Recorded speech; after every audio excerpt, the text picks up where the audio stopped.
Students, કેમ છો બધા? મજામાં? લાસ્ટ લેક્ચર આખો જોઈ લીધો હશે એવી આશા છે તમારી પાસે. લાસ્ટ લેક્ચરમાં આપણે બહુ સારી એવી આખી ડિસ્કશન કરેલી હતી અને વિદ્યુત ભાર શું છે એને સમજાતા, વિદ્યુત ભાર કઈ રીતે આવ્યો એના વિશે આપણે ચર્ચા કરેલી હતી. અને છેલ્લે આપણે એવી ડિસ્કશન કરેલી હતી કે કોઈ પણ પદાર્થ છે, આ પદાર્થને જ્યારે આપણે શું કરીએ છીએ તો કે ઘસીએ છીએ. યાદ કરો, આપણે એવી ચર્ચા કરેલી હતી કે આ રેશમનું કાપડ છે, યાદ કરી લ્યો, આ રેશમનું કાપડ અથવા ઊનનું કાપડ અને કાચના સળિયા સાથે ઘસવામાં આવે છે ત્યારે આમાં કંઈક નવી ઇફેક્ટ જોવા મળે છે. યાદ કરો, આના વિશે આપણે ચર્ચા કરેલી હતી. અને આ જે નવી ઇફેક્ટ છે એનું નામ આપણે આપ્યું હતું વિદ્યુત ભાર. રેડી? કોના વચ્ચે આકર્ષણ, કોના વચ્ચે અપાકર્ષણ હતું? ઝડપથી એકવાર યાદ કરી લ્યો તો શું હતું? યાદ કરો કે જ્યારે બે કાચના સળિયાને ઘસીને એકબીજાથી નજીક લેવામાં આવે ત્યારે શું થતું હતું? બે વચ્ચે અપાકર્ષણ જોવા મળતું હતું. યાદ કરો. પછી એક કાચનો સળિયો અને ઓલો રેશમનું કાપડ નજીક લેવામાં આવે ત્યારે બે વચ્ચે શું જોવા મળતું હતું? આકર્ષણ જોવા મળતું હતું. યાદ કરો. પછી આપણે શું ચર્ચા કરી હતી કે બે પ્લાસ્ટિકના સળિયા છે એને નજીક લેવામાં આવે ત્યારે આ બે વચ્ચે શું જોવા મળે છે? અપાકર્ષણ. એક પ્લાસ્ટિકનો સળિયો અને એક ઓલું બિલાડીનો ફર એને નજીક લેવામાં આવે ત્યારે શું જોવા મળતું હતું? આકર્ષણ. યાદ કરો. બધી ચર્ચા કરી ગયા છીએ આપણે. આ તો એક ક્વિક રિવિઝન કરી લઈએ. ઓકે. પછી શું જોવા મળતું હતું? યાદ કરો કે એક કાચનો સળિયો અને એક પ્લાસ્ટિકનો સળિયો જ્યારે ઘસીને નજીક લેવામાં આવે ત્યારે આ બે વચ્ચે આકર્ષણ જોવા મળેલું. યાદ કરો. ઓકે. એના ઉપરથી જે ડિસ્કશન થઈ કે આ કંઈક નવીન અરેન્જમેન્ટ છે, કંઈક નવી વસ્તુ જોવા મળે છે કે જેનું નામ શું આપવામાં આવ્યું તો કે વિદ્યુત ભાર. અને એના ઉપરથી એની શું કરવામાં આવ્યું તો કે બે પ્રકારનું છે ટોટલ વસ્તુ કે જ્યારે સજાતીય વિદ્યુત ભારો છે ત્યારે શું લાગે છે તો કે અપાકર્ષણ લાગે છે અને જ્યારે વિજાતીય વિદ્યુત ભારો છે ત્યારે શું જોવા મળે છે તો કે આકર્ષણ. સજાતીય હોય ત્યારે અપાકર્ષણ જોવા મળે છે અને વિજાતીય હોય ત્યારે આકર્ષણ જોવા મળે છે. હવે સમજો, આપણે જે ચર્ચા કરતા હતા કે આપણે ઈસવીસન પૂર્વે 600 વર્ષ આસપાસ આ ડિસ્કશન કરતા હતા, એ જ જગ્યાએ રહીને આપણે ચર્ચા કરવાની છે. નવી જગ્યા આપણે મીન્સ કે 2020માં જે આવવાનું નથી, પાછા આપણે જાશું પણ ક્યારે ચર્ચા કરશું, અત્યારે એમાં નથી પડવું. સમજો બરોબર રીતે, ધ્યાન રાખજો. હવે કે જ્યારે સમજો કે સૌથી પહેલા આપણે અરેન્જમેન્ટમાં ડિસ્કશન શું કરી કે એક કાચનો સળિયો છે, આ કાચના સળિયાની નજીક શું કરવામાં આવે? કાચનો સળિયો અને રેશમનું કાપડ શું કરવામાં આવે છે? એકબીજા સાથે ઘસવામાં આવે છે. તો ઘસવામાં આવ્યા બાદ શું જોવા મળ્યું તો કે કાચના સળિયાને રેશમના કાપડની નજીક ઘસ્યા બાદ લઈ જવામાં આવે ત્યારે આકર્ષણ જોવા મળે છે સાહેબ. પણ સમજો મારી વાત બરોબર, ઘસીને એકબીજાથી નજીક લઈ જવામાં આવે ત્યારે આકર્ષણ જોવા મળે છે, પણ એ બંનેને એકબીજાથી સંપર્ક કરાવી દઈએ પછી નજીક લઈ જવામાં આવે તો પ્રશ્ન થવો જોઈએ. હું શું કહેવા માંગુ છું સાંભળજો મારી વાત. સપોઝ આ રેશમનું કાપડ છે. ઓકે. આપણે આને લઈ લઈએ, કાચનો સળિયો લઈ લઈએ. ચાલો, બંને પહેલા પ્રારંભિક સ્થિતિમાં એમનેમ રહેલા છે. ઓકે. સાંભળજો મારી વાત બરોબર. હવે આ કાચના સળિયાને રેશમના કાપડ સાથે હું ઘસું છું. ચાલો, આ ઘઈશું, ખૂબ જ ઘઈશું આપણે. હવે આ ઘસ્યા બાદ કાચના સળિયાને રેશમના કાપડની નજીક લેવામાં આવે તો એકબીજા આકર્ષણ કરે છે, પણ જેવા એકબીજા સાથે એને સંપર્ક કરાવી દીધા પછી એકબીજાને નજીક લેવામાં આવે તો કાંઈ જોવા નથી મળતું. યાદ કરો. ચાલો, તમને થશે કે સર શું કહેવા માંગુ છો? યાદ કરો, તમારી પાસે કાંસકો હોય અને સૂકા વાળ છે, બરોબર? તમે જ્યારે એને શું કરો છો? સૂકા વાળને કાંસકાથી ઓળવો છો. જ્યારે કાંસકાને તમે વાળની નજીક લઈ જાઓ તો વાળ છે એ આકર્ષણ પામે છે, પણ કાંસકાને તમે જેવું એની સાથે કનેક્ટ કરી દો પછી, થોડીક વાર રાખો, કનેક્ટ કરી દો પછી, હવે પછી કાંસકાને નજીક લઈ જાઓ તો જોવા મળે છે? નથી જોવા મળતું. એ જ વસ્તુ પ્લાસ્ટિકનો સળિયો અને આ બિલાડીનું ફર છે એવું માની લ્યો. આ બંનેને જ્યારે ઘસીને નજીક લેવામાં આવે છે ત્યારે આકર્ષણ જોવા મળે છે, પણ જેવો એકબીજા સાથે સંપર્ક થઈ ગયો, સંપર્ક બાદ હવે તમે એને નજીક લઈ આવો કે દૂર જાઓ, આકર્ષણ જોવા મળતું નથી. તો થયું શું? વિચારો કેમ આ વસ્તુ બની? મતલબ એવું થયું કે સ્ટાર્ટિંગના પોઈન્ટમાં, એટલે કે જ્યારે શરૂઆત થઈ ત્યારે કાંઈ અસર નહોતી. જેવા તમે આને એકબીજા સાથે ઘસ્યા એટલે આ બંને ઉપર કંઈક અસર ઉત્પન્ન થઈ. એ અસર કેવી ઉત્પન્ન થઈ? વિજાતીય થઈ. જેના કારણોસર શું થયું? નજીક લઈ આવો છો ત્યારે આકર્ષણ આવે છે, પણ જેવા એકબીજા સાથે સંપર્ક કરાવી દો પછી તમે પાછા નજીક લઈ આવશો તો કાંઈ આકર્ષણ જોવા નથી મળતું. એનો મતલબ સંપર્ક બાદ ફરીથી પાછી જે આ અસર છે એ નાબૂદ થઈ ગઈ. મતલબ 3 સ્ટેપમાં આખી વસ્તુ થઈ અસર કાંઈ હતી નહીં, મતલબ કે નાબૂદ થઈ ગયેલી અસર હતી, મતલબ કે વિદ્યુતભાર કાંઈ હતો નહીં. જેવો તમે એને ઘઈશો આ બંને ઉપર વિજાતીય આવ્યું, તમે જેવો એકબીજા સાથે સંપર્ક કરી દો વળી પાછી અસર નાબૂદ થઈ જાય છે.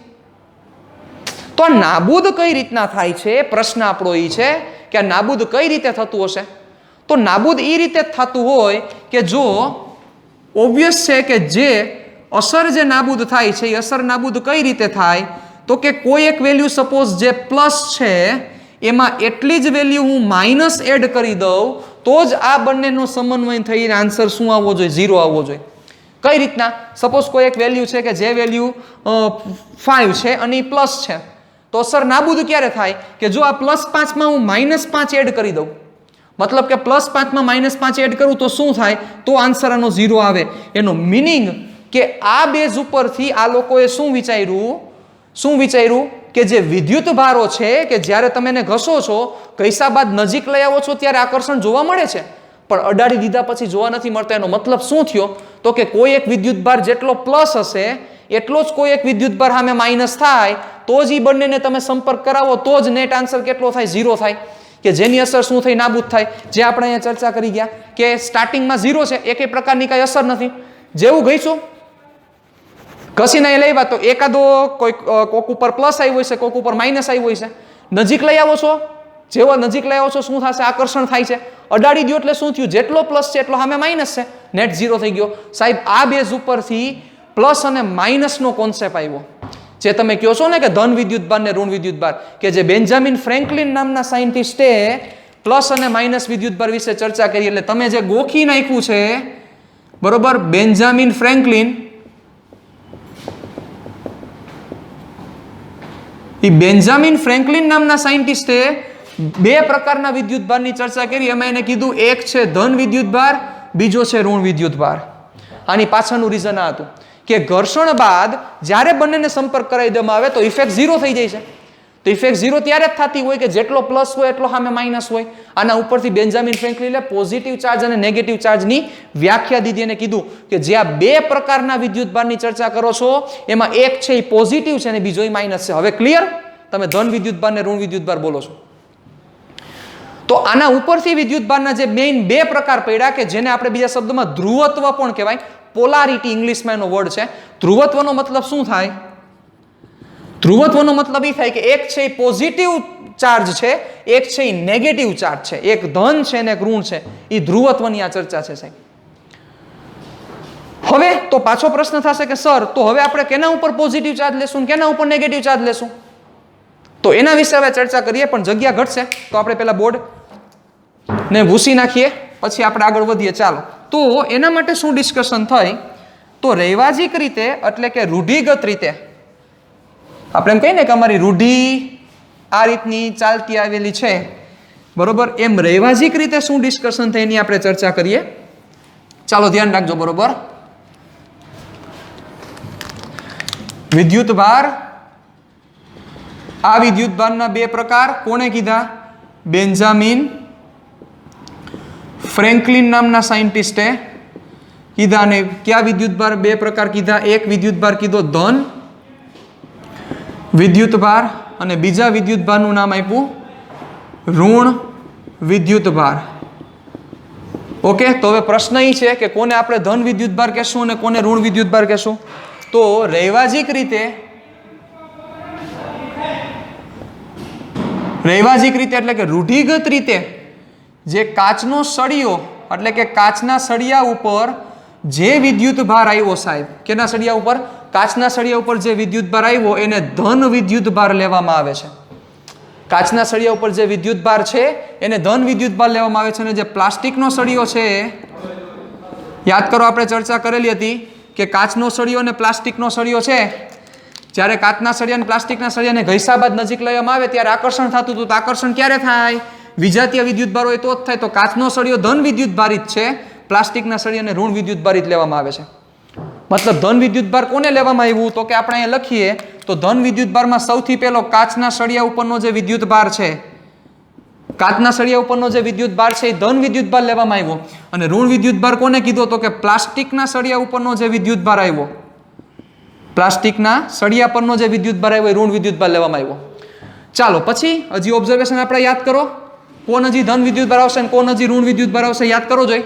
કાચનો સળિયો કોની સાથે આકર્ષણ પામતો હતો? કાચનો સળિયો પ્લાસ્ટિકના સળિયા સાથે આકર્ષણ પામતો હતો. તો કાચના સળિયાને જો પોઝિટિવ ચાર્જ લઉં તો પ્લાસ્ટિકને નેગેટિવ લેવો પડે. લઈ લીધો, ચાલો. હજી કાચનો સળિયો કોકની સાથે આકર્ષણ પામતો હતો.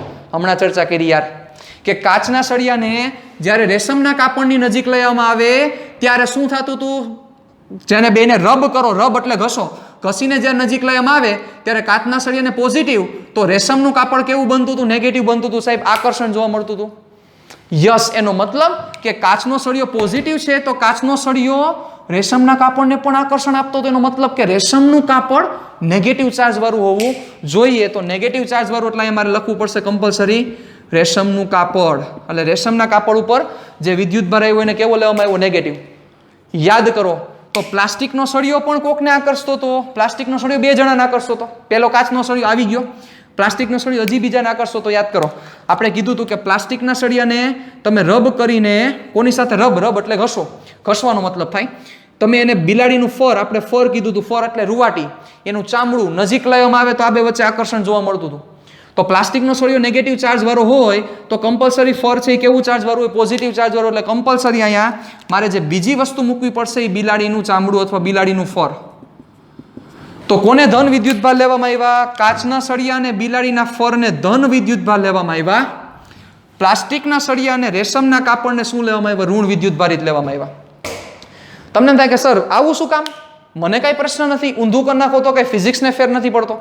પણ રહેવાજીક રીતે, રૂઢિગત રીતે આ વસ્તુ લેવામાં આવે છે. તમે એમ કહો કે સર મારે અહીંયા ઋણ વિદ્યુતભાર કેવો છે ને અહીંયા ધન વિદ્યુતભાર કેવો છે? ડઝન્ટ મેટર, ફિઝિક્સને કાંઈ ફેર નથી પડતો. એની તમે સાઇન ચેન્જ કરી નાખો, કાંઈ ફેર નથી પડતો સાઈન. પણ જે તમે લ્યો એ તમારે પછી છેલ્લે સુધી એને અનુસરવું પડે. તમે સપોઝ એમ કહી દો કે સર મારે આને ઋણ વિદ્યુતભાર લેવું છે, તો આખું તમે ફિઝિક્સ ડિસ્કશન કરતા એમાં તમારે આને ઋણ જ લેવો પડે. પણ તમને મન થાય કે અત્યારે ધન લઈ લો, પછી ઋણ લઈ લો, પછી પાતો ધન લો, એવું ન ચાલે. એટલે આ વસ્તુ ઉપર ખાસ તમે નજર રાખજો. એટલે આપણે રૈવાજિક રીતની જ ડિસ્કશન કરવાની છે.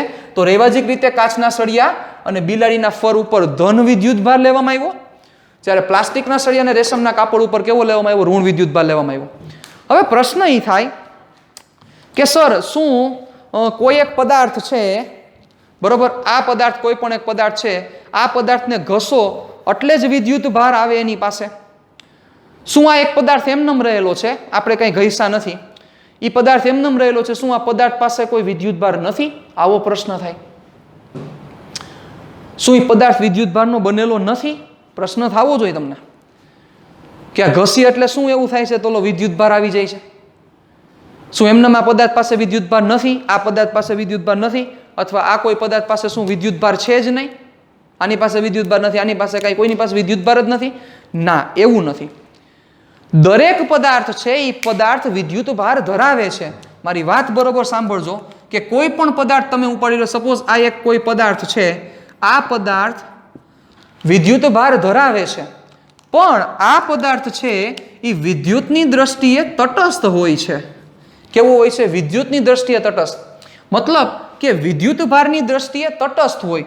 તટસ્થ હોયનો મતલબ શું થયો? તો કે આ પદાર્થ જેટલો પોઝિટિવ ચાર્જ ધરાવતો હોય એટલો જ આ પદાર્થ છે એ નેગેટિવ ચાર્જ ધરાવતો હોય.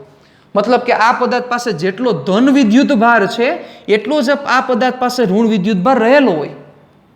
અને એના લીધે જેટલો ધન છે એટલો ઋણ છે, એના લીધે બંનેનો સમન્વય કરો. સપોઝ +10 જેટલો ધન છે તો સામે -10 જેટલો ઋણ છે. આના કારણોસર આ પદાર્થ ઉપર પરિણામી વિદ્યુતભાર, કેવો વિદ્યુતભાર? પરિણામી વિદ્યુતભાર કેટલો થાય છે? 0. અથવા ઇંગ્લિશમાં બોલો તો એને કહેવાય નેટ ચાર્જ. કેટલો થાય છે? તો કે 0. આટલું જોવા મળે છે. મતલબ તમને હું તમારી સામે દેખાઈ રહ્યો છું, તમારી પાસે જે મોબાઈલ છે, મોબાઈલ પાસે શું વિદ્યુતભાર નથી? છે જ, ખૂબ મોટા પ્રમાણમાં વિદ્યુતભાર છે, પછી આપણે પ્રૂવ કરશું. પણ એ તટસ્થ છે. તટસ્થ છેનો મતલબ એની પાસે જેટલો પોઝિટિવ ચાર્જ છે એટલો જ એની પાસે નેગેટિવ ચાર્જ છે. તો હવે પ્રશ્ન થવો જોઈએ કે સર તો આ ઘસવાને લીધે શું વસ્તુ બની કે જેના લીધે એક ધન બન્યો અને એક ઋણ બન્યો? સાહેબ એના વિશે આપણે ચર્ચા કરીએ. પણ એ ચર્ચા કરતા પહેલા મારે તમને ઈસવીસન પૂર્વે 600 વર્ષથી ટાઈમ ટ્રાવેલ કરીને વળી પાછા 2020 એટલે કે 2020માં લઈ આવ્યા છે. સાહેબ બેસી જાઓ ગાડીમાં પાછા. ઈસવીસન પૂર્વે 600 થી ઉપાડીને સીધે સીધા આવી ગયા આપણે 2020માં. હવે આપણે એક પદાર્થની ચર્ચા કરવી છે, ધાતુ પદાર્થ. ધાતુ પદાર્થની અરેન્જમેન્ટ કેવી હોય એના વિશે આપણે થોડીક નાનકડી ચર્ચા કરીએ, કારણ કે એના ઉપર આપણું ઘણું લાંબુ ડિસ્કશન છે અને ખૂબ જ આપણને કામ લાગશે. ચાલો જોજો બરોબર રીતે.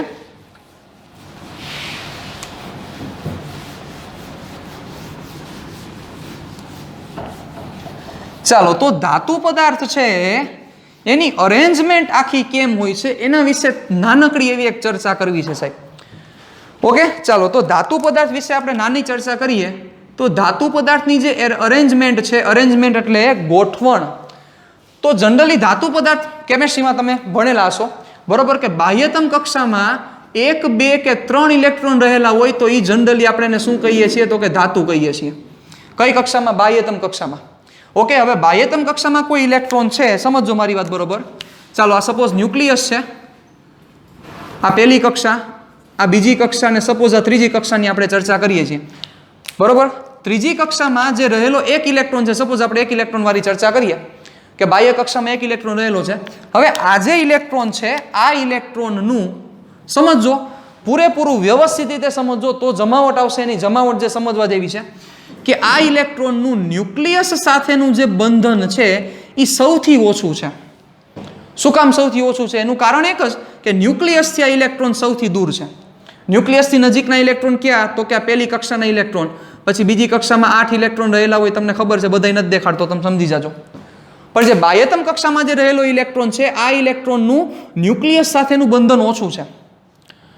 સાથે સાથે ન્યુક્લિયસ શું જોવે છે કે જો આ એક ઇલેક્ટ્રોન નીકળી જાય ને અહીંથી, આ ઇલેક્ટ્રોન અહીંથી નીકળી જાય તો હું સ્થાયી બની જાઉં.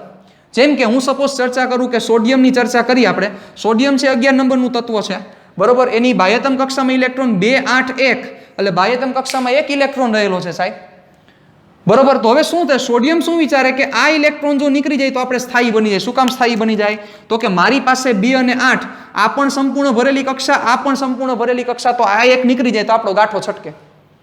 મતલબ કે સોડિયમમાંથી એક ઇલેક્ટ્રોન નીકળી જાય એવું સોડિયમ ખુદ પોતે વિચારે છે, એને પોતાની જ ઈચ્છા એવી છે.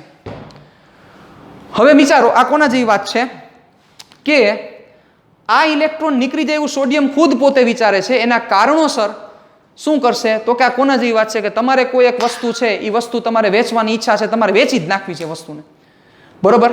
તો તમે શું કરશો? તો કે ઓછામાં ઓછા ભાવે તમે એને શું કરી દેશો? વેચી નાખશો. તમારી ઈચ્છા જ છે વેચી જ નાખ, તમારે રાખવી જ નથી, કારણ કે તમે એવું વિચારો છો કે આ ઝડપથી જાય તો હું સ્થાયી બનું. તો તમે શું કરશો? થોડીક જો એનર્જી મળી જાય, આપણે તમે એમ કહેશો કે દઈ દેને ભાઈ, 2-4 હજાર રૂપિયા દઈ દે, લેતો જ આ વસ્તુ. યસ, એના જેવી વાત છે. એના કારણોસર આ જે ઇલેક્ટ્રોન છે કે જેનું ન્યુક્લિયસ સાથેનું બંધન ઘણું ઓછું છે, એટલે એના કારણોસર જો થોડીક એનર્જી અહીંથી મળશે તો આ ઇલેક્ટ્રોન ન્યુક્લિયસ સાથેના બોન્ડ બ્રેક કરી દેશે. બોન્ડ એટલે બંધ, મતલબ કે આ ઇલેક્ટ્રોન ન્યુક્લિયસ સાથે જે બંધ રહેલો છે એ બંધને શું કરશે? બ્રેક કરશે, અને આ ઇલેક્ટ્રોન ન્યુક્લિયસ સાથેના છેડા તોડીને બહાર નીકળી જશે. હવે બહાર નીકળી ગયો એટલે શું થયું? બેયને ફાયદો. આ ઇલેક્ટ્રોન નીકળી ગયો બહાર, એટલે આ ન્યુક્લિયસ છે એ એને પ્લસ બની ગયો સાહેબ, અને આ ઇલેક્ટ્રોન છે એ કેવો ઇલેક્ટ્રોન કહેવાય? એને મુક્ત ઇલેક્ટ્રોન કહેવાય સાહેબ. કેવો ઇલેક્ટ્રોન કહેવાય? મુક્ત electron. That is free electron. પણ મુક્ત ઇલેક્ટ્રોન એટલે કેવો મુક્ત ઇલેક્ટ્રોન? શું એ પદાર્થમાંથી બહાર નીકળી શકે? નો નીકળી શકે, પદાર્થમાંથી બહાર જઈ શકે નહીં. મતલબ કે સપોઝ આ એક પદાર્થ છે, એમાં એક આ અણુ રહેલો છે. કયો અણુ? આપણે જે પરમાણુની ચર્ચા કરી છે એ પરમાણુ રહેલો છે. હવે આને એક ઇલેક્ટ્રોન મુક્ત કરી દીધો, ચાલો એ ઇલેક્ટ્રોન આ છે, તો હવે આ ઇલેક્ટ્રોન શું અહીંથી સીધો બહાર નીકળી જાય? નહીં, એ અહીંથી બહાર નીકળવા માટે મુક્ત નથી, પણ એ એના પરમાણુમાંથી બહાર નીકળવા માટે મુક્ત છે. તો એનો મતલબ શું થયો કે હવે આજે સપોઝ સોડિયમનો હું ટુકડો લઉં તો શું સોડિયમના ટુકડામાં એક જ ન્યુક્લિયસ સોડિયમનો હોય? નો હોય. કેટલા હોય? કરોડો હોય, અબજો હોય. નાનામાં નાનો ટુકડો લ્યો તો એમાં અબજો અણુ રહેલા હોય, અબજો પરમાણુ રહેલા હોય સોડિયમના. તો હવે વિચારો કે એ જે સોડિયમનો અણુ છે એ સોડિયમનો દરેક પરમાણુ એક એક ઇલેક્ટ્રોન મુક્ત કરે છે સાહેબ. તમને એમ થાય કે સર એને આ એનર્જી ક્યાંથી મળી? કારણ કે આપણે શું કીધું કે થોડીક એનર્જી કાંઈક તો દેવી પડશે ને, થોડીક એનર્જી દે તો ઇલેક્ટ્રોન મુક્ત કરી દે. પણ એનર્જી મળી ક્યાંથી? એને એ એનર્જી ઓરડાના તાપમાને મળે છે સાહેબ. કોના લીધે મળે છે? ઓરડાના તાપમાનના લીધે એને મળે છે. તમને એમ થાય કે સર આ તાપમાનને લીધે ઉર્જા કઈ મળે? યાદ કરો ચેપ્ટર નંબર 13, ધોરણ નંબર 11, એમાં યાદ કરો 3/2 kBT જેટલી એનર્જી હોય સાહેબ. કોઈ પણ અણુ છે એના પાસે કેટલી એનર્જી હશે? 3/2 kBT, કે જે એનર્જી એને એના તાપમાનને લીધે મળે છે સાહેબ. એનો મતલબ શું થયો કે જો સમજો મારી વાત બરોબર, વ્યવસ્થિત રીતે વિચારજો કે આ જો આ આખો અણુ શૂન્ય એટલે કે નિરપેક્ષ શૂન્ય તાપમાને પડેલો હોય સાહેબ, નિરપેક્ષ શૂન્ય તાપમાને રહેલો છે, તો આ ઇલેક્ટ્રોન કોઈ દી મુક્ત થાય જ નહીં. પર ઓરડાના તાપમાને હોવાને લીધે, ઓરડાના તાપમાનમાં હોવાને લીધે તાપમાન આને એનર્જી પ્રોવાઈડ કરે છે સાહેબ. એ તાપમાનને લીધે આટલી ઉર્જા ધરાવે છે. આ ઉર્જા એને ગતિ ઉર્જા કહેવાય. કઈ ઉર્જા કહેવાય? ગતિ ઉર્જા. 3/2 kBT. કે આ ગતિ ઉર્જાને લીધે આ ઇલેક્ટ્રોનને એટલી ઇનફ એનર્જી મળી રહે. શું કામ?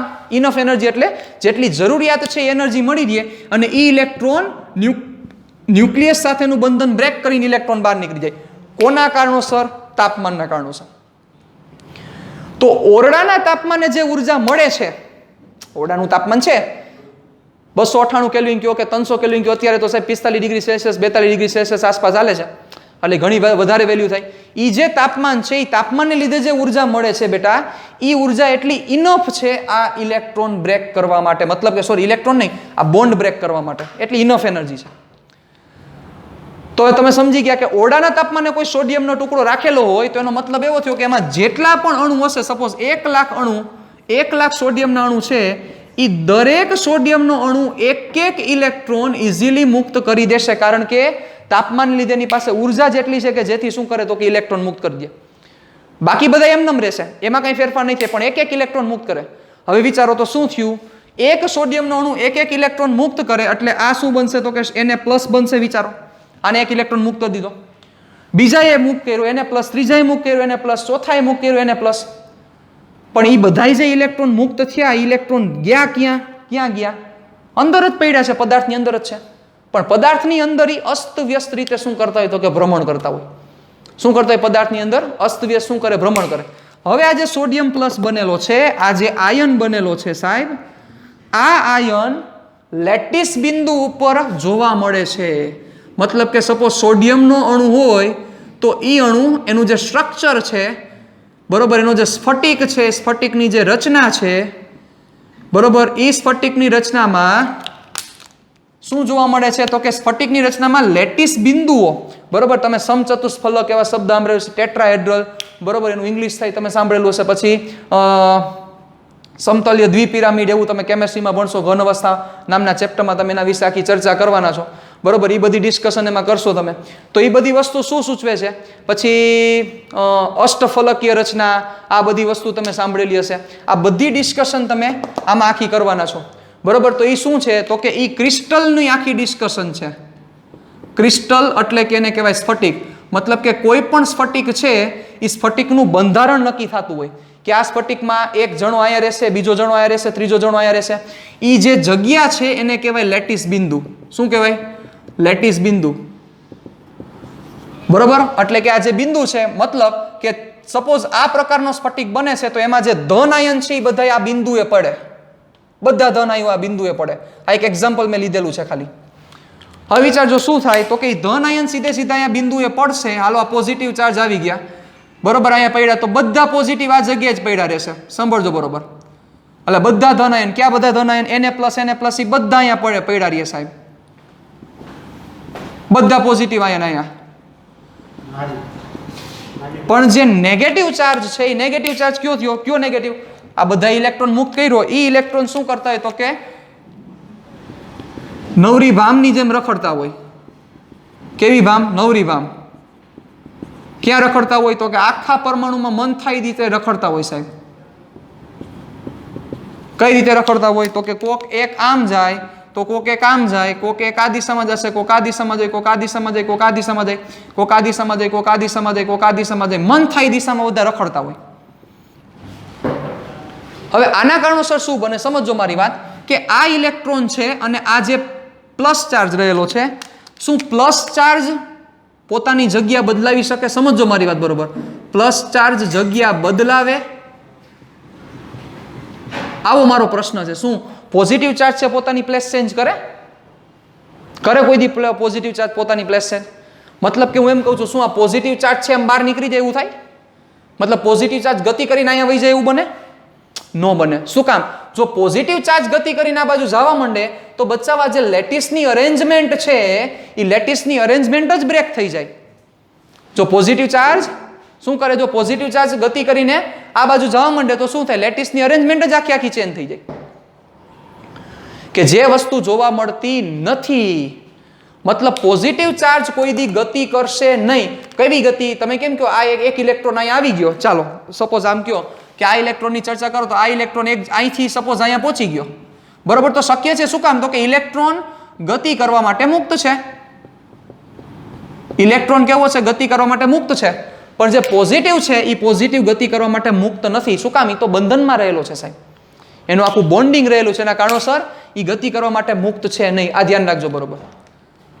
તો હવે થાય શું? સમજો મારી વાત, બરોબર? કે આ જે બધા પોઝિટિવ ચાર્જીસ છે એ પોઝિટિવ ચાર્જ આ બધા લેટિસ બિંદુ ઉપર રહીને પોતાના મધ્યમાન સ્થાનની આસપાસ શું કરતા હોય? તો કે દોલન કરતા હોય. શું કરતા હોય? દોલન. હવે આ દોલન શું કામ કરે એ સમજવા માટે પોણી કલાક બીજી થાય. અત્યારે એમાં આપણે પડવું નથી. હું તમને નકર પ્રૂવ કરી દેત કે આ દોલન જ કરે, દોલન સિવાય બીજી કોઈ ગતિ ન કરે.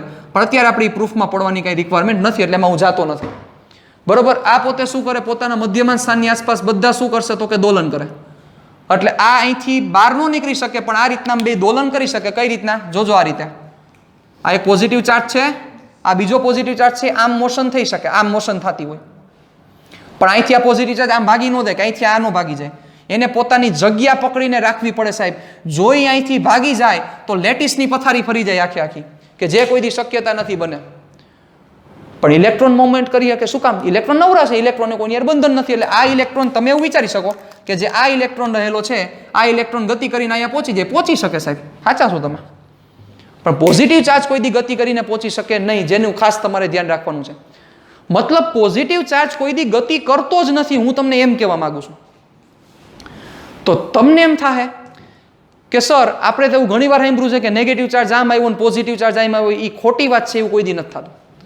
કઈ રીતે થાય છે હવે એની આપણે ચર્ચા કરીએ. ચાલો, ઓકે, અહીંયા સુધી આખું તમને પિક્ચર ક્લિયર થયું કે આખું વર્કિંગ કેમ થાય છે. હવે આપણે એ સમજીએ કે કઈ રીતના તમે એમ કહો છો કે સર પોઝિટિવ ચાર્જ ઓલી બાજુ ગયો, નેગેટિવ ચાર્જ આ બાજુ આવ્યો. કોઈ દી પોઝિટિવ ચાર્જ ગતિ જ ન કરે. જે ગતિ કરે કોણ કરે? ઇલેક્ટ્રોન. નેગેટિવ ચાર્જ ગતિ કરવાના છે. પોઝિટિવ ચાર્જની કોઈ દી મોશન નથી થવાની. તો કઈ રીતે થાય છે એના માટે હવે આપણે ચર્ચા કરીએ તો શું થાય. ચાલો, તમે સમજી ગયા પદાર્થ છે. આ પદાર્થ જેટલો પોઝિટિવ ચાર્જ ધરાવે છે એટલો જ નેગેટિવ ચાર્જ ધરાવે છે. એટલે આ પદાર્થ તટસ્થ છે. અત્યારે તમને થાય કે સાહેબ તટસ્થ ક્યાં છે? સોડિયમ તો પ્લસ છે. યસ, આ પ્લસ છે તો આ ઇલેક્ટ્રોન નથી. તો જેટલા અહીંયા પ્લસ ચાર્જ છે એટલા જ આમાં ઇલેક્ટ્રોન છે. તો જેટલો પોઝિટિવ એટલો નેગેટિવ, નેટ ઝીરો. મતલબ કોઈ એમ પૂછે, શું કોઈ પૂછે કે આ પદાર્થનો નેટ ચાર્જ કેટલો, એટલે કે પરિણામી વિદ્યુત ભાર કેટલો, કોઈ એવો પ્રશ્ન પૂછે તમને, તો પરિણામી વિદ્યુત ભાર કેટલો થાય? તો જેટલો પોઝિટિવ ચાર્જ છે એટલો જ નેગેટિવ ચાર્જ, એટલે પરિણામી વિદ્યુત ભાર ઝીરો થાય. સમજો મારી વાત. પણ હવે આપણે જે નવા જૂની કરવી છે એના વિશે હવે ચર્ચા કરી. ચાલો, તો હવે જે નવા જૂની કરવી છે, પાછો આપણે આ જ સોડિયમનો અણુ લેવો છે.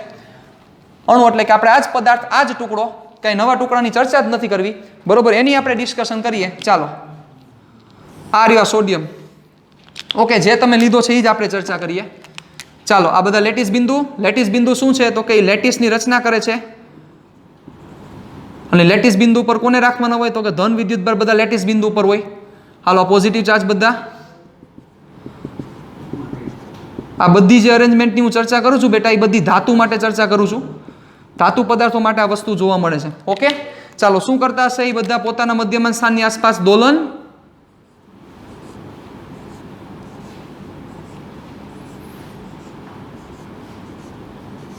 ઓકે, મધ્યમાન સ્થાનની આસપાસ દોલન કરતા હશે. ને અહીંયા શું હશે? તો કે આર્બિટરી. આર્બિટરી એટલે મન ફાવે એમ ઇલેક્ટ્રોન શું કરતા હશે? તો કે મોશન કરતા હશે. આ ઇલેક્ટ્રોન દેખાડી દીધા. ચાલો,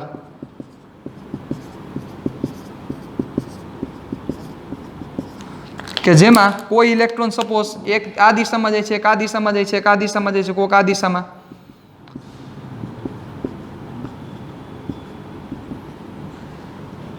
ઈ પણ પ્રૂફ મળી શકે કે શું કામ આર્બિટરી મોશન કરે છે. એમાં અત્યારે પડવું નથી આપણે. બાકી ઈ પણ હું તમને પ્રૂવ કરી દઉં કે આર્બિટરી મોશન જ કરે.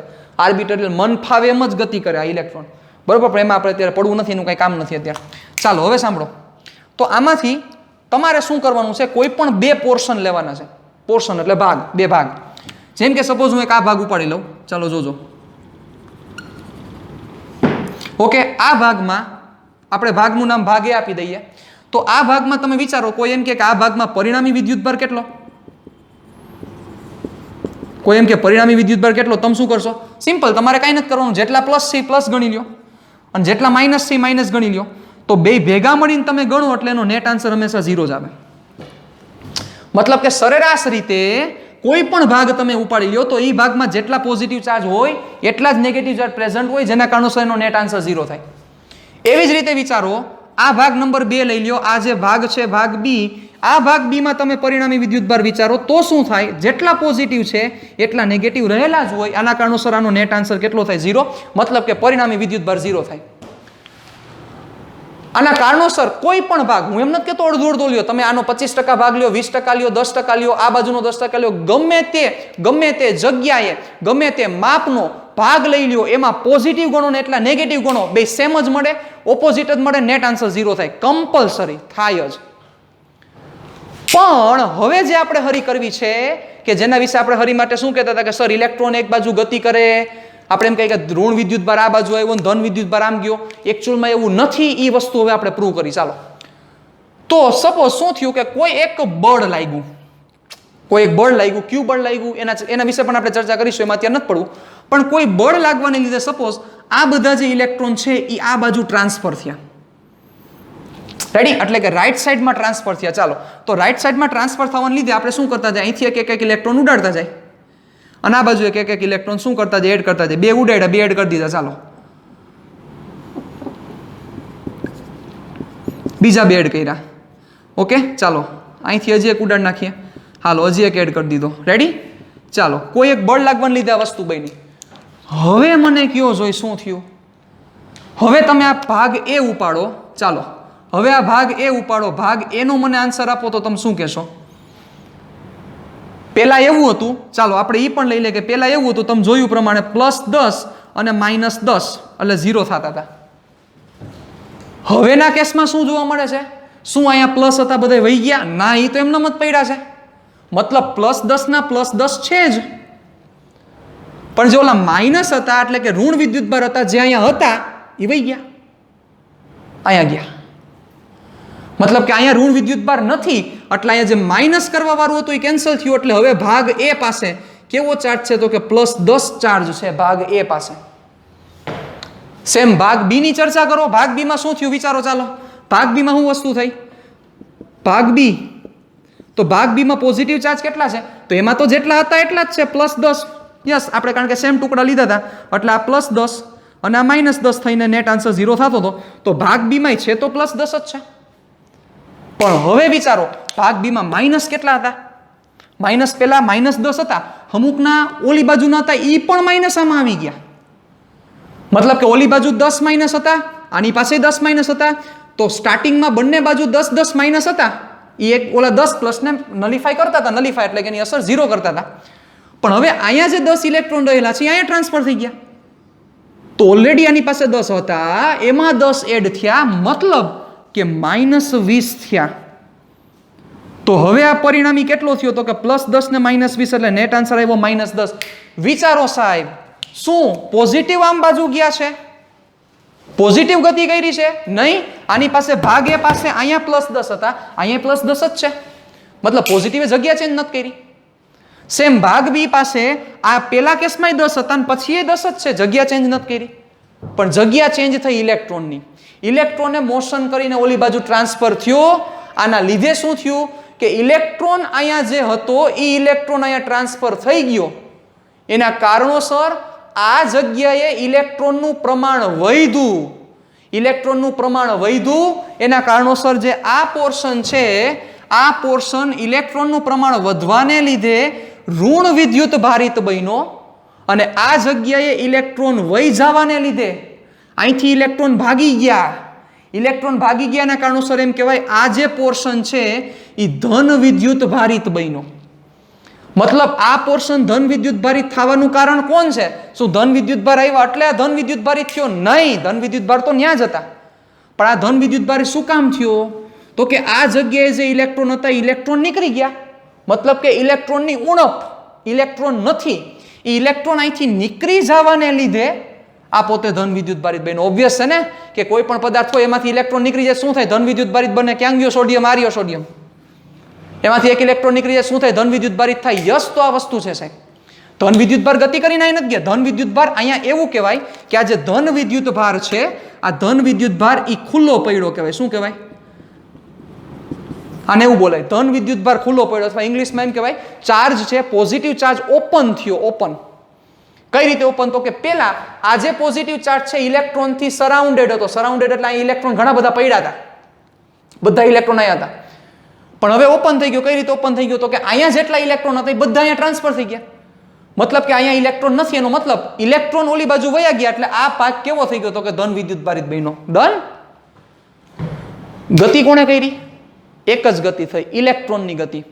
મતલબ ઇલેક્ટ્રોન એક જગ્યાએથી બીજી જગ્યાએ ગતિ કરી, પણ પોઝિટિવ ચાર્જ તો એ જ જગ્યાએ છે. એટલે એક જગ્યાએ ઇલેક્ટ્રોન વધી ગયા એટલે નેગેટિવ બન્યો, અને એક જગ્યાએ ઇલેક્ટ્રોન ઘટી ગયા એટલે પોઝિટિવ બન્યો. મતલબ કે જે ભાગ ધન બન્યો છે એનું પાછળનું કારણ આ જગ્યાએ જે ઇલેક્ટ્રોન હતા એ ટ્રાન્સફર થઈ ગયા, એનું કારણ આ છે સાહેબ. અને ઓલો ઋણ બન્યો છે એનું કારણ શું છે? તો ન્યા ઇલેક્ટ્રોનની સંખ્યા શું થઈ ગઈ? વધી ગઈ. આમાં ક્યાંય ધન વિદ્યુત ભારે ગતિ નથી કરી.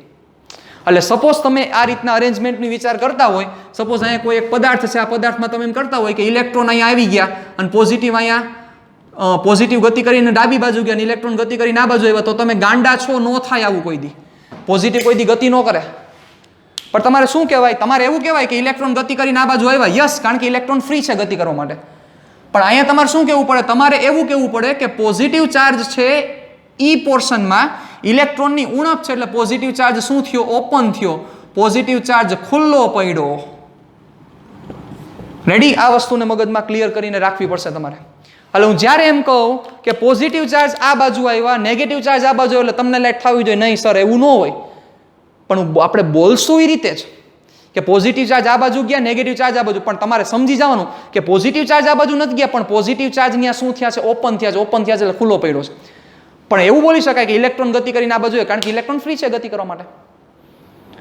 તો હવે તમને સમજાણું કે શું થયું કે જ્યારે, સમજજો બરોબર, હાલો આવી જાઓ પાછા માર્કેટમાં, કે જ્યારે આ કાચનો સળિયો છે, એના રેશમનું કાપડ છે, સ્ટાર્ટિંગમાં બે ન્યુટ્રલ છે. ન્યુટ્રલ એટલે તટસ્થ, બંને પાસે કોઈ વિદ્યુત ભાર નથી. પણ હવે શું થયું? આપણે શું કીધું કે કાચનો સળિયો ધન વિદ્યુત ભારિત થાય છે.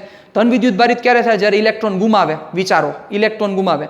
અને રેશમનું કાપડ ઋણ વિદ્યુત ભારિત થાય. હમણાં ચર્ચા કરી આપણે. તો જ્યારે તમે ઘસો છો ત્યારે શું થાય? ઘસારાને લીધે કાચના સળિયામાંથી ઇલેક્ટ્રોન્સ રેશમના કાપડ ઉપર ટ્રાન્સફર થાય છે. કાચના સળિયામાંથી જે ઇલેક્ટ્રોન્સ છે એ કઈ બાજુ ટ્રાન્સફર થાય છે? રેશમના કાપડ ઉપર ટ્રાન્સફર થાય છે. ઘસારાને લીધે એનર્જી મળશે સાહેબ, ઉર્જા ઉત્પન્ન થાય. એ ઉર્જા ઇનફ છે, બધા ઇલેક્ટ્રોન ન વહી જાય, પણ જે મુક્ત ઇલેક્ટ્રોન જે કેટલાક રહેલા હોય એ ઇલેક્ટ્રોન શું થાય? તો કે કાચના સળિયામાંથી ટ્રાન્સફર થઈને રેશમના કાપડ ઉપર ભાગી જાય. એટલે શું થયું? કાચના સળિયાએ ઇલેક્ટ્રોન ગુમાવ્યા અને આ ઇલેક્ટ્રોન આમાં ટ્રાન્સફર થયા. કાચના સળિયાએ ઇલેક્ટ્રોન ગુમાવ્યા એટલે કાચનો સળિયો કેવો બન્યો? ધન વિદ્યુત ભારિત બન્યો. પણ રેશમના કાપડે શું કર્યું? ઇલેક્ટ્રોન મેળવ્યા. કેમાંથી મેળવ્યા? કાચના સળિયામાંથી રેશમના કાપડ ઇલેક્ટ્રોન મેળવ્યા, એટલે રેશમનું કાપડ ઋણ વિદ્યુત ભારિત થયું. આ જ વસ્તુ પ્લાસ્ટિકના સળિયા અને બિલાડીના ફરમાં. ચાલો હવે આ પ્લાસ્ટિકનો સળિયો માની લ્યો અને બિલાડીનું ફર માની લ્યો, તો શું થતું હતું? પ્લાસ્ટિકના સળિયાને આપણે ઋણ વિદ્યુત ભારિત કીધું તો યાદ કરો. એટલે આ બિલાડીનું ફર માની લ્યો, પાછો ઘસો. પ્લાસ્ટિકનો સળિયો ઋણ વિદ્યુત ભાર ક્યારે બન્યો હોય? તો કે ફરમાંથી ઇલેક્ટ્રોન આના ઉપર ટ્રાન્સફર થયા હોય, કારણ કે ઋણ વિદ્યુત ભાર આવ્યો છે સાહેબ. એટલે ફરમાંથી ઇલેક્ટ્રોન આના ઉપર ટ્રાન્સફર થયા, એટલે પ્લાસ્ટિકનો સળિયા ઉપર ઇલેક્ટ્રોનનું પ્રમાણ વધી ગયું. એના કારણસર પ્લાસ્ટિકનો સળિયો ઋણ વિદ્યુત ભારિત થયો. અને જ્યારે આ ફર છે એ ફરે ઇલેક્ટ્રોન ગુમાવ્યા, એટલે ફર કેવું થયું? પોઝિટિવ ચાર્જ થયું. આ તમારી થિયરી છે સાહેબ, કે જે આપણે સમજવાની છે. ટૂંકમાં ગોખણ પટ્ટી ઉપર 12માનું ફિઝિક્સ નથી, સમજણ શક્તિ ઉપર છે, જે આપણે આ ડિસ્કશન કરી. એટલે જ્યારે હું તમને એમ કહું કે પોઝિટિવ ચાર્જ ઓલી બાજુ મોશન કરે છે, નેગેટિવ ચાર્જ આ બાજુ મોશન કરે છે, તમને લાઈટ થઈ જાય કે સર એવું કોઈ દી થતું નથી. પોઝિટિવ ચાર્જ ઓપન થતો હોય, મતલબ કે એ જગ્યાએથી ઇલેક્ટ્રોન ભાગી જતા હોય, બીજી બાજુ આવી જતા હોય, એટલે એ ઓલો પોઝિટિવ ચાર્જ બને. આ કેવું બને? તો કે નેગેટિવ બને. ઓકે, તો જ્યારે નેક્સ્ટ સેશનમાં આપણે મળવાના છીએ, એ નેક્સ્ટ સેશનમાં આપણે ઇલેક્ટ્રોસ્કોપ વિશે ચર્ચા કરવાની છે અને ઘણી બધી નવી ડિસ્કશન કરવાની છે. પણ એ પહેલાં આખો જે આજનું આ સેશન છે એ પરફેક્ટ ક્લિયર હશે તો જ નેક્સ્ટ સેશનમાં મજા આવશે. ત્યાં સુધી થેન્ક યુ.